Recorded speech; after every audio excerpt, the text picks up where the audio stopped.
This episode is sponsored by Cohesity. Cyber resilience isn't just about getting systems back online. It's about keeping your business operating when disruption strikes. That's the idea behind the Minimum Viable Company, or MVC, a trusted operating core for recovery. Cohesity built the MVC to help organizations identify the essential applications, data, people, and processes required to serve customers, maintain communication, protect revenue, and meet critical obligations. By restoring this trusted operating core first, organizations can reduce downtime, accelerate recovery, and maintain continuity while broader restoration efforts continue.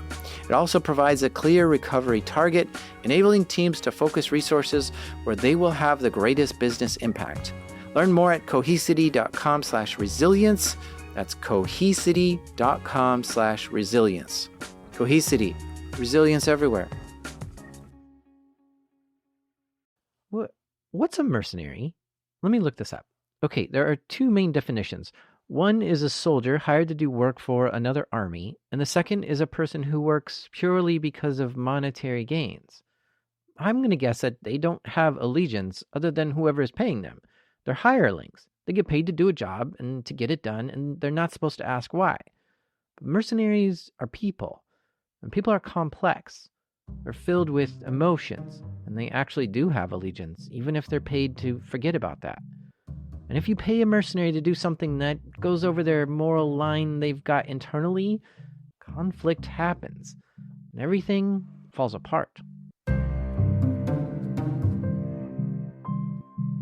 These are true stories from the dark side of the internet. I'm Jack Resider. This is Darknet Diaries.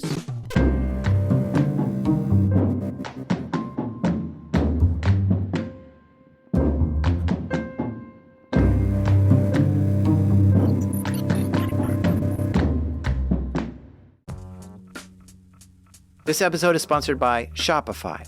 I know my job is to make a podcast, but I really love designing artwork for Darknet Diaries. And I take that artwork and I turn it into t-shirts. And I love selling those too, but you guys wouldn't be able to get them if Shopify didn't make it so easy to have a shop online. Because first of all, Shopify has a bunch of templates to help you quickly set up a website that you love. No coding required. It's amazing seeing your merch on a professional looking site for the first time. And then after you've set up your site with Shopify, you get to take advantage of Shopify checkout. Customers get to check out quickly and easily, and you get to hear. All you need is the idea. Shopify handles the rest. If you're serious about hearing your first, start your free trial at shopify.com/darknet today. You heard that right. Start your free trial today at shopify.com/darknet. That's shopify.com/darknet. This episode is sponsored by SpyCloud. Everyday stolen identity data like credentials, session cookies, PII, and more flows through criminal underground markets. Most companies don't know what's been exposed until it's too late. For the last decade, SpyCloud has existed for one reason: to disrupt cybercrime and end criminals' ability to profit from stolen data. That mission has never been more urgent.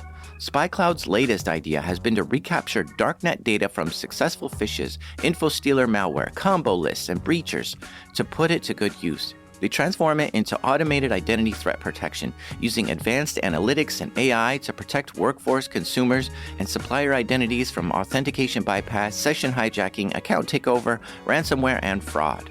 Don't wait to become the headline. Find out what criminals already know about your organization.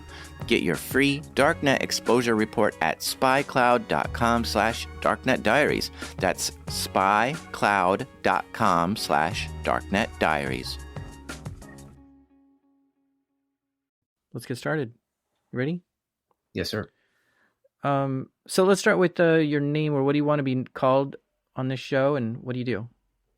Hi. My name's David, and I am a type of offensive intelligence analyst. I track foreign intelligence hacking in the United States. That's what I do now. Oh my gosh, I have like 20 questions already just from saying that. Did you say offensive intelligence analyst? That's correct. I've never heard of that. What does that mean? So if a foreign intelligence organization would gain access to any type of U.S.-based critical infrastructure, that would be something that I would help investigate. This is going to be a great episode. It's very exciting to me because David is going to tell us a story that, well, was a secret up until this year and still remains somewhat shrouded. So let's get into it. Let's start when he was a teenager.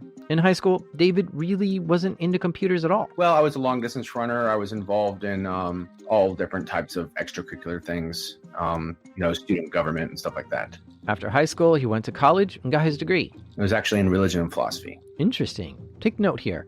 Imagine all the morals and ethics one has to consider while majoring in religion and philosophy. My goals at that point were to pursue a career sort of alongside some of my, basically other peers that I might be able to make a difference to. So I did look into, hey, could I potentially join as a chaplain?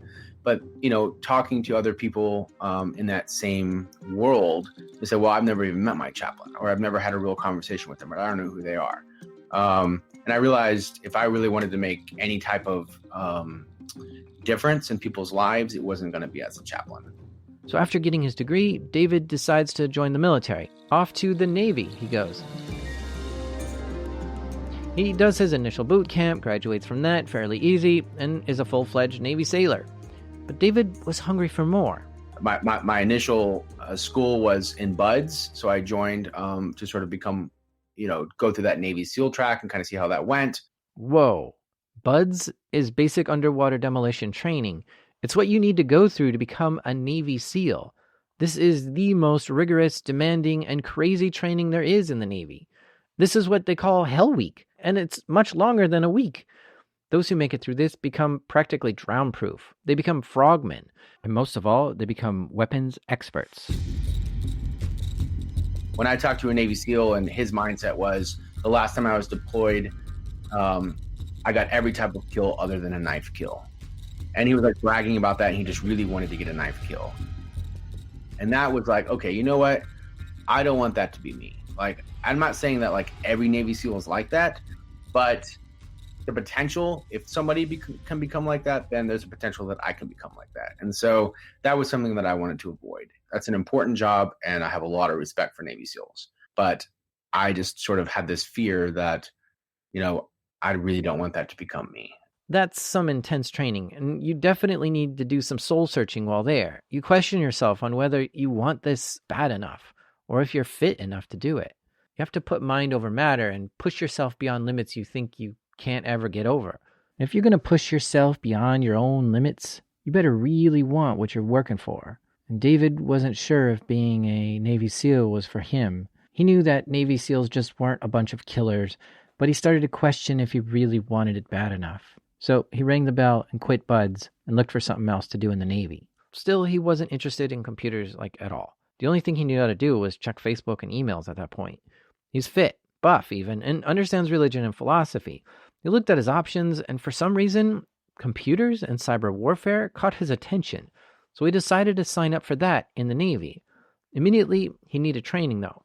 The training is pretty basic. Essentially, when I say basic, I don't mean basic. It's the same type of training you would get everywhere else from a cybersecurity perspective, but it's the pace is significantly faster. So instead of going through, a 12-week course to learn how to code, you do all of that in 1 week. You literally learn all of it in a single week. And now you start to learn everything from assembly language all the way up to coding languages, and then how that's interacting with different types of assembly languages, and how coding, you understand the process, how it all sort of works. And so you go all the way up to that spot, and then you get back to the application layer, and then you move back down to sort of the exploitation layer. And the exploitation layer in that environment is not taught. Buffer overflows and exploitation analysis is not taught until you get into more OJT or follow-on courses for different shops. This amazes me. The Navy teaches people how to hack. I sort of know they do that, but it's It kind of boggles my mind every time I hear it. So he got training and then started doing security analyst work for the Navy. Yeah, it probably took a good maybe 3 or 4 months before I realized. I mean, in that time period when I was learning how to be a certain type of cybersecurity analyst or an exploitation analyst, or in training, how to be a general IT person, I sort of enjoyed it, and I realized that I had, I'm in no ways an expert at exploit development, but I understand the concepts, and I don't give up. So it allows for me to sort of push through. And from that time period being at the shop, what I did next basically was, purchased a Mac Pro server, for instance, installed ESXi on that, and started building stacks and learning, hey, I'm learning this at work. I'm not going to take the exact thing that I'm doing, the exact concept, because we're not really supposed to do that, but I can, similar layout, similar designs, and let me just replicate this at home so I can continue to learn how to do it. So it might be, let's learn how to pivot through a machine, or let's how to exploit Active Directory trust relationships, so on and so forth. And being able to build those up and stuff like that, it just sort of grew my fascination with it.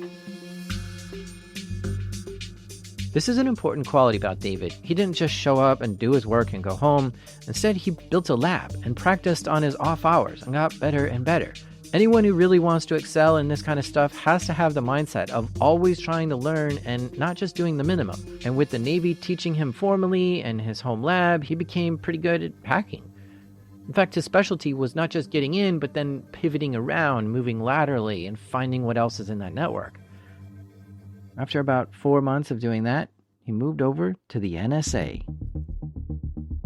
Because David was an exploit analyst in the Navy, the NSA came and said, hey, why don't you come work for us? And recruited him over. And so he started working for the NSA as an analyst there. And he worked at the NSA for a while. I'd say August of 2011 to August of 2014, so about 3 years. Then around that time, a new opportunity showed up. At that point, I had gotten married. Probably while I was up there, it would have been maybe 2 years, almost 2 years I've been married. It was time for me to get out of the service, and I had gotten an offer to stay there on campus, which is at the NSA. Then a different organization, or actually an individual recruiter, reached out to me and said, hey. There was this recruiter from a company called Cyberpoint. This is a company that's contracted to do various types of hacking. Basically, if he were to work for this company, he would become a hacker for hire. The US government actually grants certain companies extra permissions to conduct stuff like this. The details of this are foggy, but this company that was trying to recruit David was vetted by the US government to do this. And David listened to the recruiter tell him what the job entails. That I would be doing a lot of different types of offensive work, maybe security, maybe offensive intelligence, and that would be sort of some of our goals. Whether or not. And give me an example of what some of the offensive work is that you expected to do. I mean, just from previous conversations, I had understood, well, you might be doing some tracking of terrorist organization to sort of help out and alleviate some of the workload in the United States, and we're helping them out over there to sort of protect their country as well. And so our main understanding was we're going over there to help them protect their country. This sounded good to David, to help protect the country, to help battle terrorists, and to reduce some of the workload for the U.S. forces. All right. The company was called Cyberpoint, and it's based in Baltimore in the U.S. And it's typical that not all the details are given about your duties until after you sign an NDA, a non-disclosure agreement. But there was one more detail in this contract. If he was to accept it, he would have to move to Abu Dhabi in the United Arab Emirates for 2 years, which was the duration of this contract. Not really ever traveled, not really gone anywhere. I mean, I had before, but, being married, my wife had not. And so we, made a decision together. They decided to take the job in Abu Dhabi. Off they go. They packed up everything they needed, said bye to the family, and moved to the UAE, which is right in the Middle East. And the name of the hacking unit Dave was assigned to was called Project Raven. For the first 30 days to 60 days, you're actually living in a hotel. I mean, it was just, I mean, there are so many red flags when you first get over there. You should know to yourself, I shouldn't be doing this. What were some of them? Well, the fact that you have two different folders that explain different types of information, that should be one of them. Like, this is what we've told you you're going to be doing, and this is what you're actually going to be doing. When a new person would show up at Project Raven, they would get 2 back-to-back meetings. First was the purple meeting. In this purple meeting, you're given a folder with information, and it says you're here strictly to carry out defensive measures within the cybersecurity discipline, such as deploying firewalls, intrusion detection systems, and other defensive measures. But as soon as that purple meeting was over, new employees were told that's just a front. It's a cover story that you can tell your family or anyone who pushes you to ask what you're doing. Then immediately you're given the black meeting with a new folder. In this black meeting, you're told a very different story. Here, you're told you're going to be helping NSA conduct offensive cyber operations. This meeting further explained that NSA was the secret part of the UAE government, which is similar to the NSA, and that you're going to be helping them conduct electronic exploitation and collect information from specific targets. Yeah, for you and me, seeing these 2 back-to-back meetings like this would be a red flag, for sure. But for someone who's used to a lot of secrets coming out of the military and the NSA, this is actually a sort of common thing to experience. Covers and fronts for what your actual official duties are, yeah, that happens. So it wasn't an immediate flag for David. So the location we worked out of was actually a villa, a converted villa. So we could, our spouses were not really even supposed to know where the villa was at, even though that's ridiculous because some people dropped their spouses off. Oh, so let's talk about this villa he worked out of. I saw a floor plan to this. Let me describe it. It was a big mansion, and it was just converted into like an office space that these contractors could work out of. I think that was there to sort of blend in and hide out. I mean, a mansion is typically private and secluded and quiet. It's a great place to set up a spy agency. And this villa is where Project Raven was to take place. The villa was 2 stories. In it consisted of a server room, a management office, a conference room, an operations center, a data processing room, a couple of kitchens, and some security guards hanging out.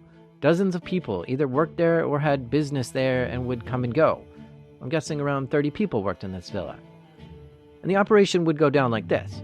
First, an order. A mission was relayed to the management office, and managers would then work with those in the targeting room to properly identify the targets. Then the team who worked in the infrastructure room would get busy. They would use fake identities and Bitcoin to anonymously rent server space around the world. And this is a precaution that in case the target figures out they're being spied on and they try to track it down, it doesn't come all the way back to this villa. There's this anonymous, untrackable gap. Then the targeting team would get to work, scouring the target's social media and trying to learn as much as they can about the target to strategize on a way to get into the victim's computers and phones. And once they knew a method of attacking, the target team would figure out what attacks to use or create an exploit from scratch. The target team was very good. They knew that the more you know about the target, the easier it will be to create exploits for them. The operations team would then step in. They'd be given all the tools to do the job and all the information on the target. Then they exploited the target's computer or cell phone to get data off of it and learn about that person or get the information that they're after. They vacuumed up photos, emails, call records, conversations, texts, locations, anything of value. And it was all done very secretly and covertly, so the target wouldn't even know they're being spied on. Then this information was given to management, who then relayed it to whoever hired them. Pretty good little operation they had going on there. At this point, you might be wondering, who's hiring this group and conducting the spying and hacking? It was the UAE government who was hiring them to conduct these hacks. And it sounds like the UAE government was in the process of getting their own internal hacking group stood up, but they needed to hire this group of mostly Americans, many of whom were ex-NSA agents or ex-military intelligence trained. This way, the UAE government can see how they operate and sort of learn from them and build their own hacking team. Now, at this point, whenever I first started, everything was sort of on the level. Kind of what we were doing, what we were operating on, what our targets were. We all sort of agreed and we understood this is what we're going to be working on. And the targets that David was given to extract data from seemed okay. He was given the same sort of mission each time. Was just on what could be perceived as terrorist activity, and we were protecting the local infrastructure. Makes sense, right? Anyone can get behind this. Let's use hacking to get into terrorist cells and anyone planning to attack the UAE infrastructure and stop any terrorist attacks before they happen. And that's what happened. David and the team at Project Raven were learning what terrorists were planning and giving this information to the UAE government to stop them. Now, I should add an important note here.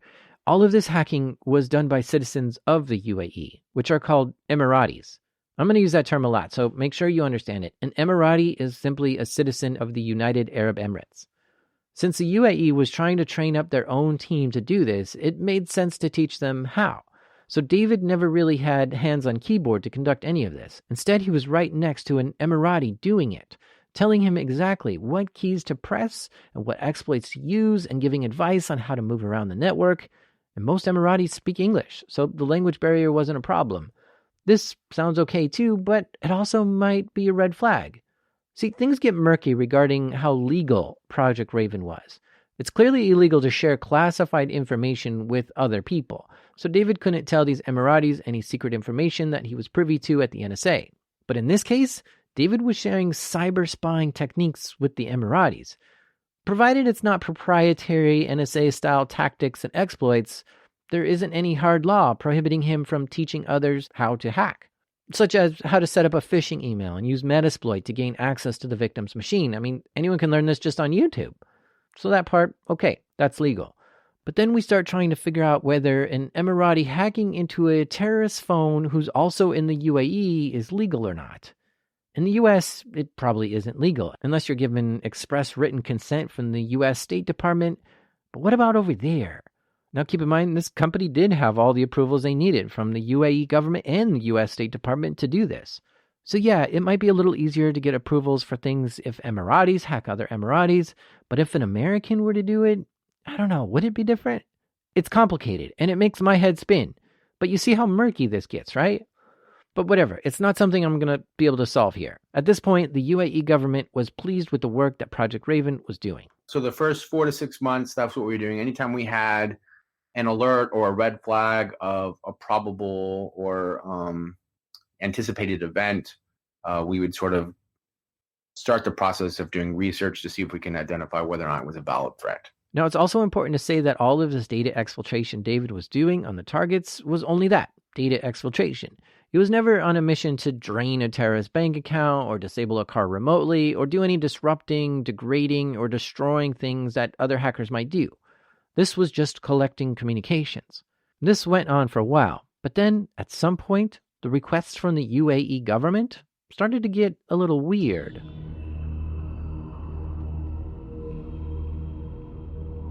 You know, the unfortunate thing is things didn't get weird for quite some time because the requests look very similar to what we are currently working on. Hey, this looks like that some of their funding might have come from over here.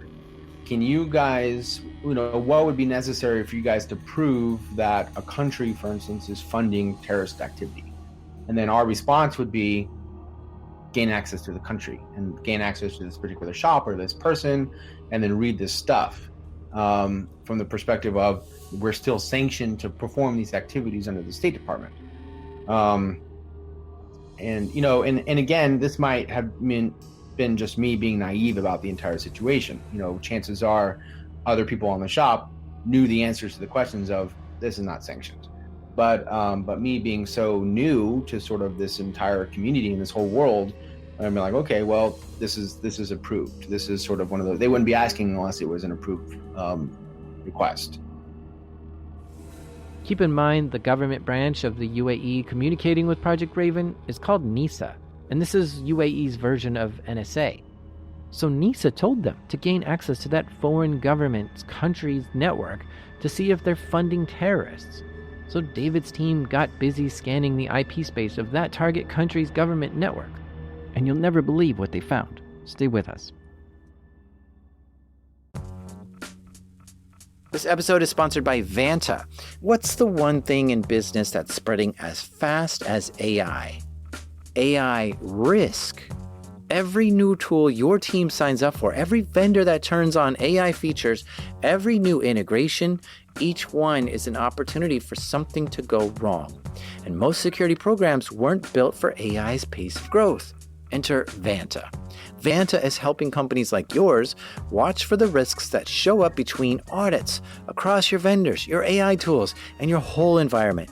How? The Vanta agent works like a 24/7 GRC engineer in the background, finding issues, drafting fixes for you, and cutting vendor assessment time by up to 50%. Whether you're a fast-growing startup or a global enterprise, Vanta is here to help you automate your security and compliance and earn and prove trust. Get started today at vanta.com/darknet. That's spelled VANTA. Vanta.com/darknet. After the team at Project Raven scanned the .gov URLs for the target country, they found a VPN portal, a place you can log into, and from there you can get access to the internal systems in that network. And guess what?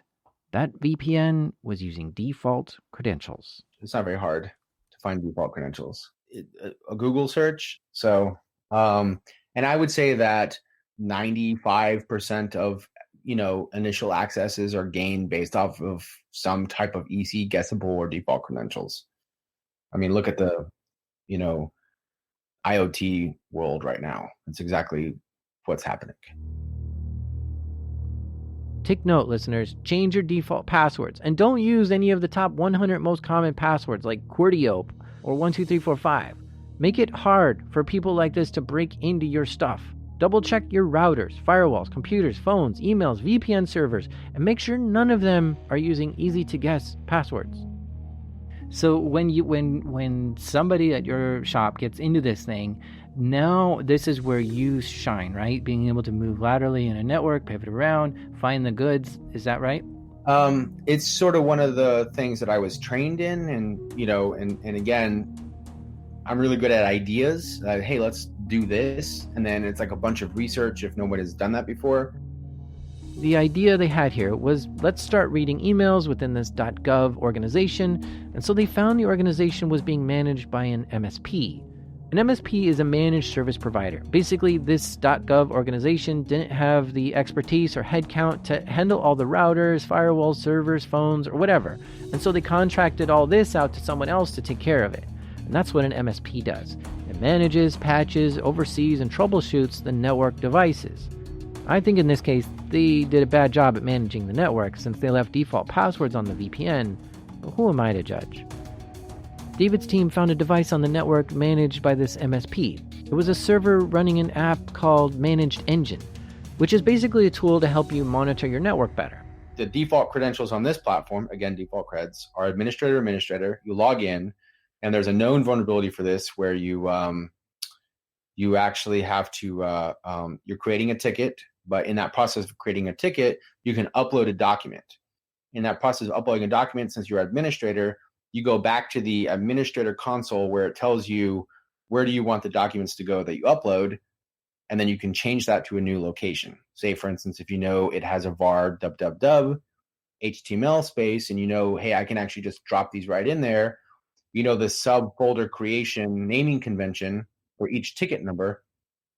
Then you go in and create a ticket. You put an ASPX web shell on there. Upload it as part of that ticket, and now you browse to your ASPX web shell, and you have either a web shell, or if your ASPX is a reverse, let's just say interpreter session, now you have access to that server. Realizing that they had credentials stored in the machine, that we just used their encryption process to just took that down, reversed their encryption process. Again, somebody else significantly smarter than me did this. Reversed this encryption process to actually decrypt the passwords for administrators for peered networks in this platform. Okay, so now they have a whole bunch of usernames and passwords of people who log into this Managed Engine server. And from here, they figured out that some of the users also worked for this MSP. And they also found a tunnel back to the MSP. So now they decide to try to get into that MSP's network. You have two different ways. If you have a credential, you just use your again, living off the land, your NetBIOS or your SMB, passing the hash or even the plain text password. Log in remotely until you get where you want to go to the domain controller, dump all the credentials, and then install persistence throughout the environment. Whoa. Oh man, do you realize what's happening here? David's team has access into the managed service provider, this MSP. This is a company that has a map to all the critical infrastructure for this .gov organization. And it also has all the passwords and IP addresses and access to all these systems. But not only that, this MSP had many more clients, like other .gov networks in this target country. Do you see now? David's team just got tons and tons of access into that target government's network by gaining access to this single MSP. I mean, where do you even begin looking for emails or communications saying that they're paying the terrorists? The UAE government asked Project Raven for an update. Did you find anything yet? And the team responded by saying, We gain access to Ministry of Foreign Affairs, their royal family airline, some of their military infrastructure. this was very interesting to the UAE government. They then asked the team to track the royal family airlines of this target nation. Yeah, where they're flying at least. And then we started getting requests for daily pulls. We want this particular flight tracker on a daily basis.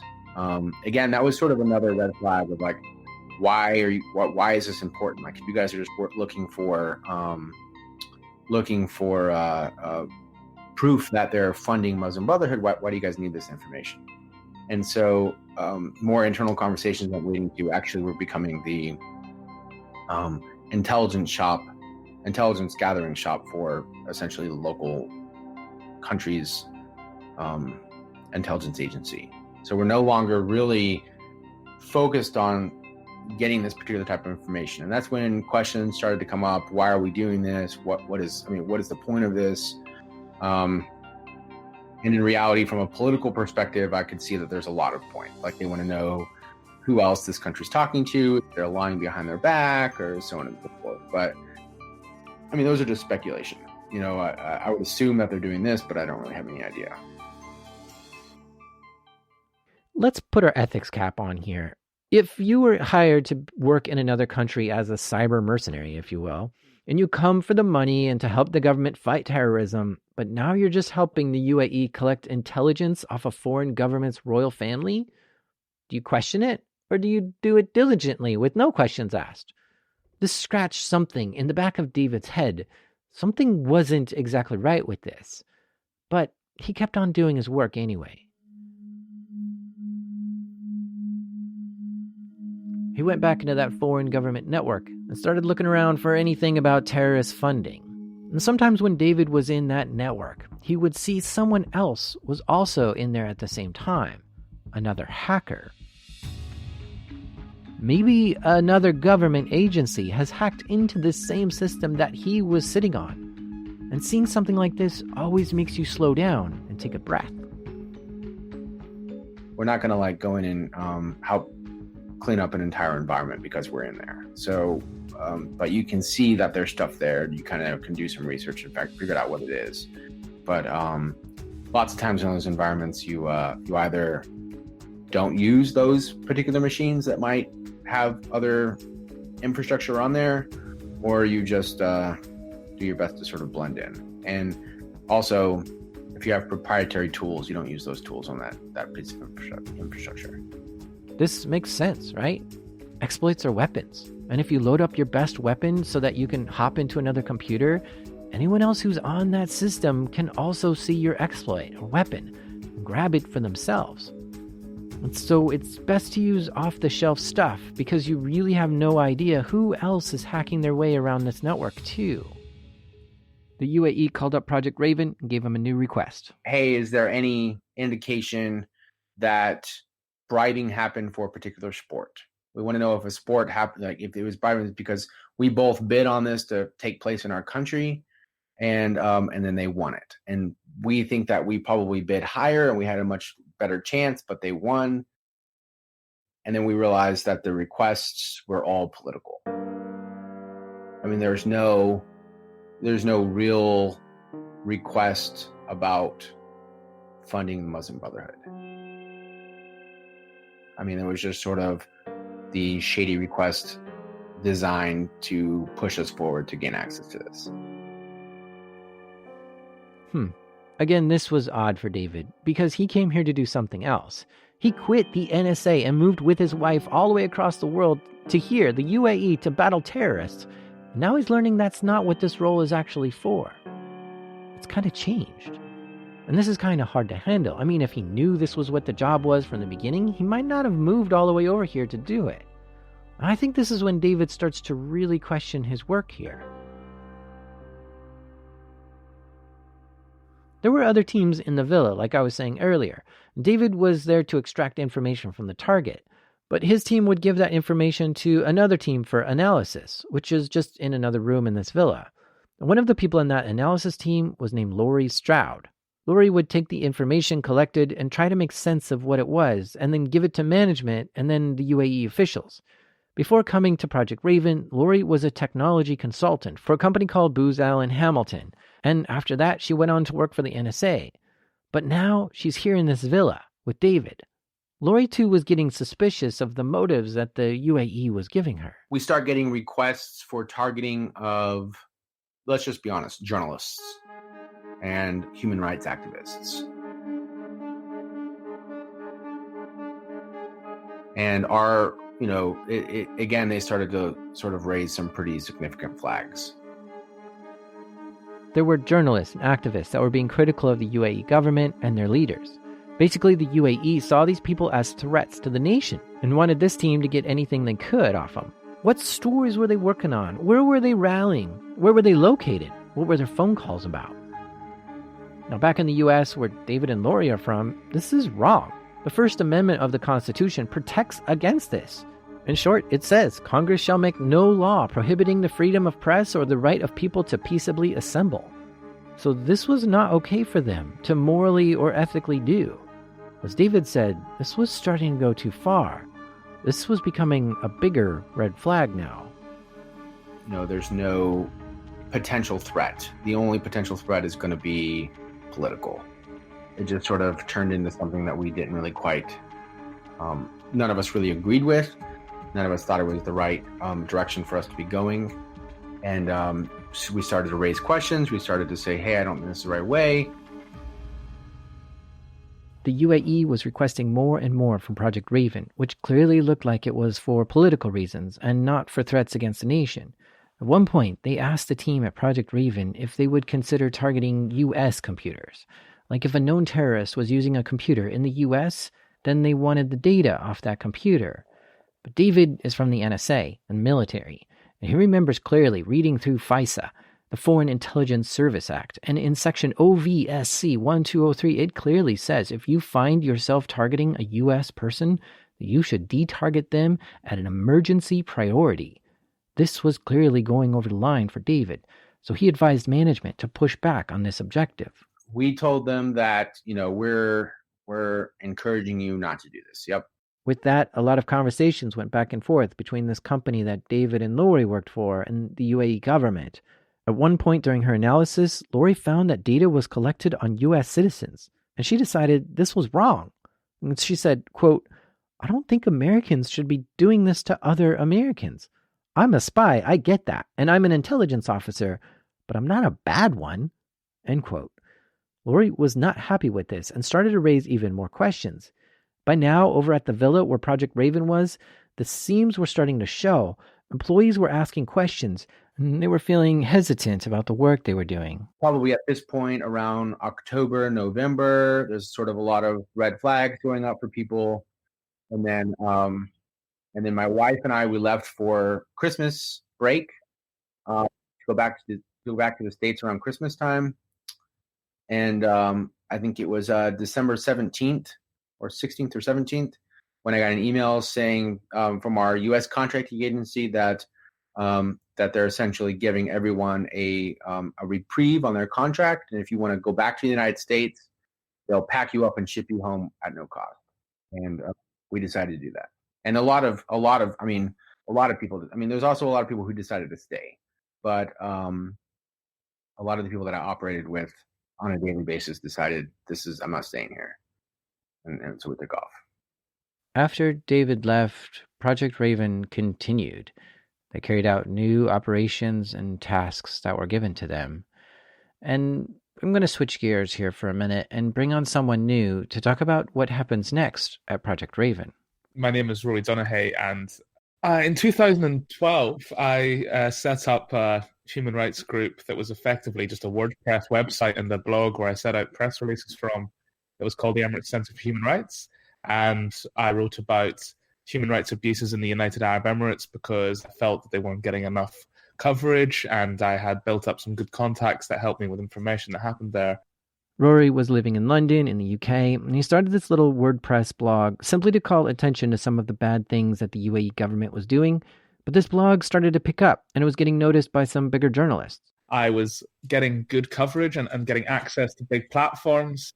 So I was being interviewed semi-regularly by the BBC across its English and, crucially, its Arabic platforms. And also, when the work was being covered a little bit more in places like the Financial Times and the Guardian. So places where you never would see discussion about Dubai other than in a positive tourist and business sense. All of a sudden, there were these stories about torture and how they were treating people in prison and political activists and shutting down of free speech.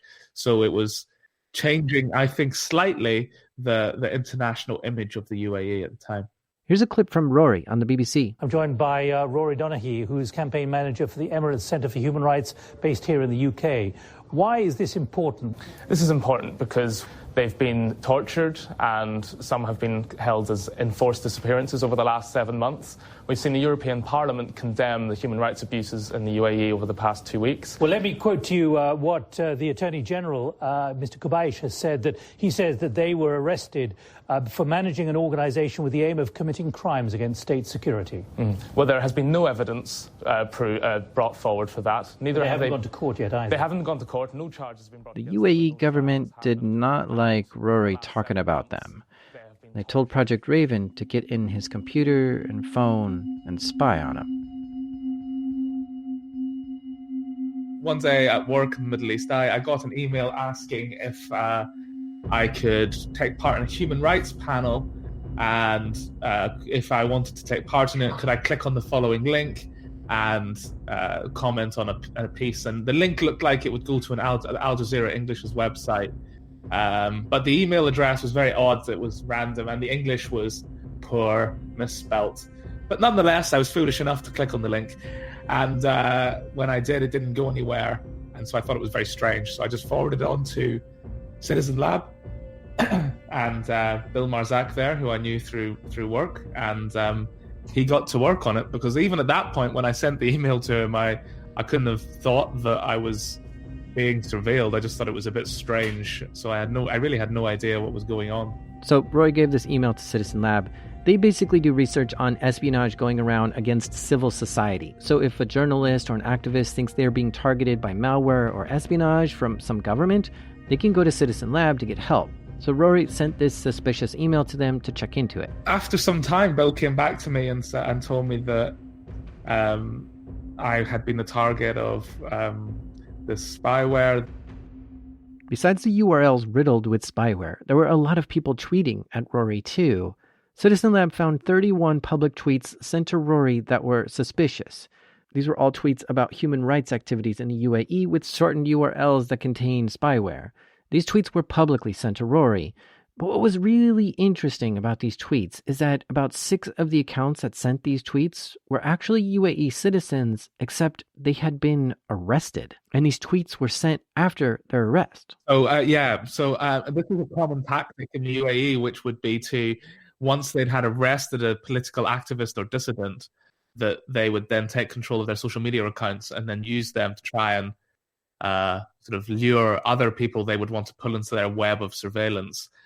Because obviously they couldn't arrest me because I was living in London. That's quite a common tactic. It's a really frightening tactic. A very freaky tactic, but an effective one. Because the team at Project Raven did completely infiltrate Rory's computer and phone. Bill at Citizen Lab told Rory the bad news.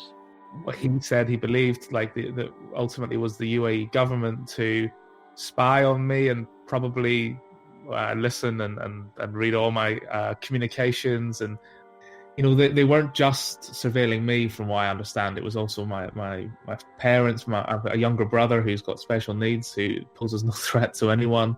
The school he went to, my partner. So I did feel really violated. I guess the thing that I would say most about it is that when people ask about this story, is that it all happens silently. So I was just carrying on with my life. When I think about the experience of it, there wasn't really an experience of it. This all happened so silently. It's such an effective way of surveilling someone that you have no idea about just how pervasive it is or what they have access to. And so it's not an experience as such. It's just something that happens and then someone tells you about later, and it's quite hard to retroactively feel something because it's already happened at that point. So it's a very bizarre experience. I don't know. If I learned that a foreign government has infiltrated my computer and was looking at my emails, private messages, texts, and knowing what stories I was working on, I'd be extremely freaked out. So I think it's a little weird that Rory didn't panic more. Actually, when you talk about my response to it being weird, I think it's because I felt safe in London. And if I'd lived in the UAE under the fear of this authoritarian government that's capable of torture and imprisonment for a long period of time, I'd have felt very differently about it. That does make sense. If you compare torture and arrests versus being spied on, I guess he got the lesser of two consequences for speaking up against the UAE on that one. He was able to clean up his computer, wipe the spyware off, and was careful not to be infected again. But he looks back on this experience, and it's still a bit shocking to him. Yeah, the fact that there was like a whole team of people, and they must have spent quite a significant sum of money on this. I find that frightening because that's still going on now, but just to someone else, I imagine. While Rory was writing about human rights in the UAE from London, there was another activist also writing about this same stuff, but he was an Emirati. His name was Ahmed Mansour, and Rory talked with him a lot back then. Yeah. I mean, Ahmed was a close contact, and I'd say, a friend throughout the time that I covered human rights abuses in the UAE. And Ahmed was the number one political and human rights activist in the UAE. Here's a clip from YouTube that's Ahmed talking about human rights. Hello, ladies and gentlemen. My name is Ahmed Mansour from United Arab Emirates. I will focus in this presentation on the latest development related to human rights situation in UAE. The first point that I would like to talk about is the arbitrary detention. Once again, this is another person that the UAE government was not happy about and assigned Project Raven to spy on Ahmed as well. And the same tactics were used: phishing emails from so-called activists, tweets from people who were arrested, and Project Raven also got into Ahmed's phone and computer and could see pretty much everything he was doing. But Ahmed had a much worse fate than Rory. So Ahmed was arrested by the Emirati authorities and accused of some crime that wouldn't exist in any democratic state. I think it was communicating with foreign enemies or something along those lines. He was actually charged with damaging the country's unity, which kind of sounds like a made-up crime to me. And sentenced to, I think, 10 years in prison. And there's been credible reports of his torture and kept in really terrible conditions in the UAE. Jeez, can you imagine? If you speak out against your government, and then the government hires a bunch of ex-NSA people to spy on you, and this leads them to find where you live and what you're doing, which then gets you arrested. And then you get put in prison for 10 years and placed into solitary confinement with terrible living conditions. And let's not ignore that all of Ahmed's family is also spied on. His wife's phone was also hacked by this group, and she now lives in fear and social isolation as a result of all this. And the reason that this has happened to Ahmed is because he has been the lone light in covering human rights abuses in his country for many years, and led to him winning prestigious human rights awards, including the Martin Ennals Award for Human Rights Defender of the Year. And his growing stature as an international human rights defender is really what I think led to his arrest, because he was known as being he wasn't affiliated to any religious or political group that could be used to undermine his credibility by the UAE. And so Ahmed stood alone as this really respected human rights activist. And I can't stress enough how brave and courageous he was to do that work in a country where he knew that when he was going to get arrested, which was inevitable, that he would be tortured and treated in such a terrible way. And prior to his arrest, Ahmed was being surveilled in the most pernicious and obtrusive way, which, as I'm sure you know, led to Apple having to issue an update to their software because of the way he was surveilled, which was through when it was sent to his iPhone. Oh, right, Apple and the iPhone. Let's talk about that. Project Raven had access to this crazy hacking tool called Karma. When I read about Karma, it kind of reads like how Hollywood hacking is portrayed. It's crazy simple, and it blows my mind. In 2016, the UAE purchased this hacking tool Karma from some outside vendor. We don't know who made it or where it was purchased from. The UAE told Project Raven, look, we have this great new tool, and you can target iPhones with it. But this was its limitation too, just iPhones. And here's how it works. If someone in Project Raven knew their target had an iPhone and wanted data off it, they might decide to use Karma. And all you have to do is give Karma the phone number or email address of your target. A text was then sent to that target's phone. And here's the craziest part. The user doesn't even have to click on a link or do anything in order for this exploit to work. The text just has to get to the phone. And once it got to the phone, the exploit could then steal photos, emails, text messages, and location data, all without user interaction. It really was an amazing tool for getting the data off these targets. It was too easy even. We aren't sure exactly how, but it looks like it was exploiting a flaw in Apple's iMessage. By sending this crafted text through iMessage, it enables the exploit. In 2017, Apple pushed an update which made this tool much less effective. There isn't a lot known about this tool, but even just this gives us a sense of what its capabilities were and what Project Raven had at its disposal. David told me he never used Karma himself, but I wonder if that just means he just told other people to use it. The UAE government terminated the contract with Project Raven and brought in a new contractor named Dark Matter.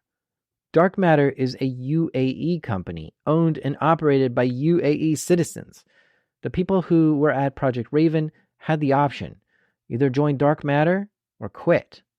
And about a quarter of them quit, but the rest moved on to Dark Matter. Lori was one of the ones that moved on to Dark Matter. You have to understand, Lori was working for government contractors for a while and the NSA. She's used to doing this kind of clandestine work. In fact, she loves doing cyber espionage. It's what she's good at. And this was a good paying gig. So Lori kept at it. And the UAE was now working with Dark Matter to carry out these objectives and offensive intelligence operations. Lori continued to work for Dark Matter for a while. And at one point, she got a list of targets. When she looked at the list, she saw that some of them were Americans. And she looked up their occupation and saw these were American journalists. Oh, this made her sick to her stomach. She raised even more questions about this and started to say this isn't right. So Dark Matter put her on leave.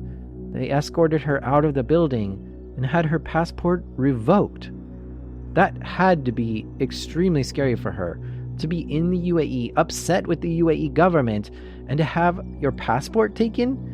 She felt like she was probably now a target and being surveilled. She was stuck in this country with no way out. This had to be a very dark time for her. After 2 months, she was allowed to go back to America. And upon arriving in the States, at the airport, the FBI agents questioned her and asked, what U.S. citizens were you spying on? But she refused to tell them anything. I think she thought she was under UAE surveillance still at that point. And it was all probably just so stressful. The FBI still, to this day, has an ongoing investigation about all this. They want to know whether or not classified information was given to the Emiratis and if targeting U.S. citizens actually happened. Because these are both clearly illegal and the FBI wants to know if these laws were broken. And still now, Dark Matter is operating and working with the UAE government and NISA. And they're probably continuing to do all the espionage on behalf of the UAE government. Now, you might be wondering, how do I know all this? Well, David just told us, right? But he only told us some of the story. Back in January of this year, Lori came forward and told her whole story to Reuters. Journalists Christopher Bing and Joel Schechtman took her story and fact-checked it against a lot of people, including 8 ex-Project Raven employees. Chris and Joel did an amazing job reporting the story and published it earlier this year. And of course, I fact-checked their story too. I made a lot of phone calls and wrote a lot of emails and had some very interesting conversations about this whole story. I even called up an ex-NSA person that I know who has contacts in dark matter to learn a little more. And yeah, Reuters did a great job on the story. And when the story came out, it made really big news. But the only one who allowed her name to be in the story was Lori. Now, for the first time, you heard a second person come forward, David. He has never spoken publicly about this until now, which is pretty exciting to hear someone else tell us this inside story. It's kind of a big deal. I asked Rory what he thought of this story when he read it. I remember telling my partner about the story before it was going to come out. She obviously doesn't think I'm a liar, but I mean, she thought it sounded a bit crazy, and that maybe I'd been duped into thinking that this had happened because of just how crazy it sounded. And I had that response myself a little bit when the Reuters guys phoned me initially. I felt that even at that point, even with all my knowledge and experience of the UAE and the Gulf, I still felt that this sounded like it had gone a bit far. Like, really? Would they really have gone through this much effort to surveil me? So I was still a bit surprised by it all. I was glad that it came out because I think that people should know the truth about a country that invests huge sums of money to portray itself as a friendly, open, global country that is tolerant and happy, but in reality is nothing more than a tin pot dictatorship with billions and billions of dollars to keep hold of power and lock up anyone who challenges them. And that's a really important thing to know when they're a close ally of not only my country and the UK, but also of America and other European allies. Do you think you'll ever go to the UAE again? I wouldn't feel comfortable going to the UAE even if the president of the country gave me a personal assurance that nothing would happen to me if I went there. And again, it's not because I feel important or whatever, it's just that I wouldn't trust authorities to not harm me because they've so consistently done that to a whole range of people, from petty criminals who've been there on drugs charges or written a check in bad faith to political activists. So I would never feel comfortable going to the UAE. Project Raven was a hacking unit working for a company called Cyberpoint, which is based in Baltimore. The CEO of Cyberpoint was questioned about all this and flat out said the mission of Project Raven was to help the Emiratis defend their network. Very similar to what that Purple meeting said they were doing. But perhaps the CEO didn't actually know. Perhaps that unit was initially set up to do that, but somehow transformed to become offensive all on its own, without proper oversight from Cyberpoint. And David even said over time the missions changed. And so this was a secret operation in the UAE. How much of a secret operation is really going to be reported back to Baltimore? Dark Matter has publicly said that this entire story written up in Reuters is false, made up, it's defamatory, and it's unsubstantial, and they deny any wrongdoing. Oh, and check this out. You might have a Dark Matter root certificate in your browser. In 2017, Dark Matter applied to be a sort of certificate authority. They wanted to issue SSL certificates to websites so those websites are secure. And all major browsers granted Dark Matter the ability to become a certificate authority with provisional status. So yes, their root certificates were trusted in all our browsers. And after that happened, Dark Matter approved 275 websites to be trusted. But this year, that changed. When Reuters published that report, Firefox and Google read it, and they saw what Dark Matter was doing, and they decided to revoke that root certificate from being trusted. So now certificates from them will show up as untrusted sources. I hope the other browsers follow suit too. While I was putting this episode together, I went to Black Hat, the security conference in Vegas.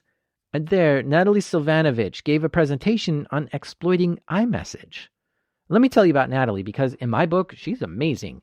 Natalie works for Project Zero, Project Zero is amazing too. It's a project that Google started. Basically, the Project Zero team at Google has the job of finding vulnerabilities in software of any kind. It doesn't have to be just Google vulnerabilities. It could be software with Microsoft or Apple or anything. Natalie works on this team and simply obsesses over finding vulnerabilities in software. After hearing about Karma and what this Project Raven was doing, she decided to take a deep dive and try to figure out how Karma could have worked. Because it's really remarkable to just send a message to an iPhone and to get back pictures, text, location, and more. So Natalie began trying to exploit iMessage on the iPhone. And I won't go into how she found the bugs, but she found 3 vulnerabilities on the iPhone. Now, when someone at Project Zero finds a vulnerability, they tell the vendor and they give them 90 days to fix it. If it's not fixed in 90 days, they're going to publicly disclose this vulnerability.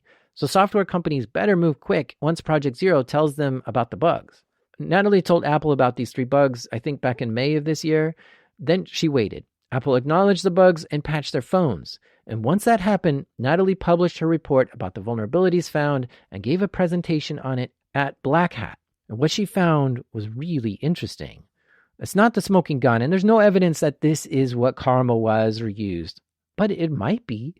Basically, Natalie found that if you send a zip file to an iPhone, the iPhone then tries to peek inside it to look at the object file within it and then display on the iPhone what kind of files are in there. And it does this automatically without the user even trying to open the file or click anything. And here's the crazy part. When your iPhone gets this file and looks inside it, it looks at this object file inside it, which can instruct your phone to go to a URL without the user clicking anything. Now, this alone is useful information. Just by visiting a URL, you get that phone's IP address and other metadata about the browser type. And this could give you a rough idea of where that person is. But on top of that, it's requesting a certain thing from that URL. And if you send it back a malicious payload to execute, you could do extra stuff to the phone that you shouldn't be able to do. And this is a fascinating exploit, but it doesn't quite capture all the text and pictures. But remember that Apple did a patch to iMessage back in 2017, which Project Raven operatives said made Karma less effective. So, hopefully now that Natalie has found 3 vulnerabilities in the iPhone, hopefully this makes Karma completely useless. But we don't know for sure. Now, I wanted to give the last word to David, because one of the main reasons why he wanted to come on and share this story is because he wants to give a warning to anyone accepting foreign contract work. If a recruiter comes to you with a high-paying job in another country, you might want to think twice about it. Now, I guess my encouragement from that perspective is if you are transitioning out of a space like, from a technical or offensive space, and you sort of hear of jobs, hey, let me go ahead and take this job over there and do this because it's going to be this low-level networking position, just kind of understand and know that what you're signing up for may not be actually what you're doing. What you're going to go, what you're being promised, or what the job description is more, if you're going overseas, is more than likely not what you're going to do.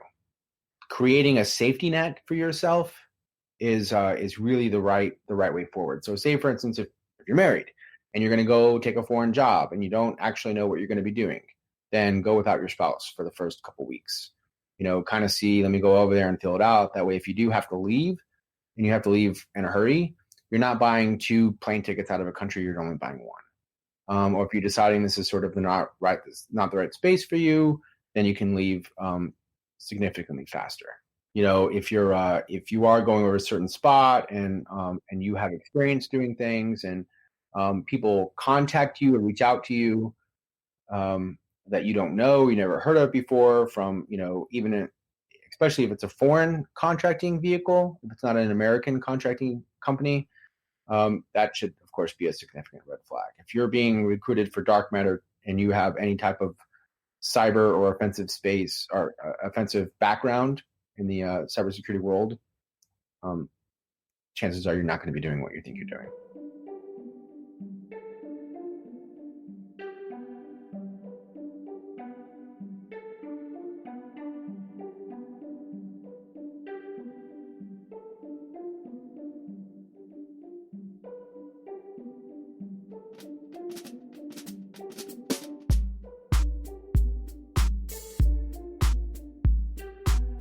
A big thank you to David for being brave enough to come forward with this story. Amazing, amazing. Thanks so much to Rory Donahue for sharing his story.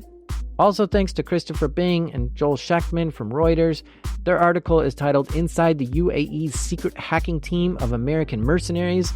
And that article is amazing, and you should all check it out. It's got the floor plan of the villa, and it goes into so much more detail. And of course, thank you to Laurie Stroud. None of this would even be known if it wasn't for your bravery bringing all this to light. For show notes and links, check out darknetdiaries.com. And while you're there, you might as well check out the shop where you can buy stickers and shirts. And trust me, it'll make your friends jealous if you have one of these, and you'll also look really good in one of the shirts from there. The show is created by me, the Pewlet Hackard, Jack Resider. Editing help this episode was by the Dot Matrix, Damien, and the theme music is by the Helmet Wearer, Breakmaster Cylinder. And even though my name is probably put on a list somewhere within Dark Matter, whenever I say it, this is Darknet Diaries.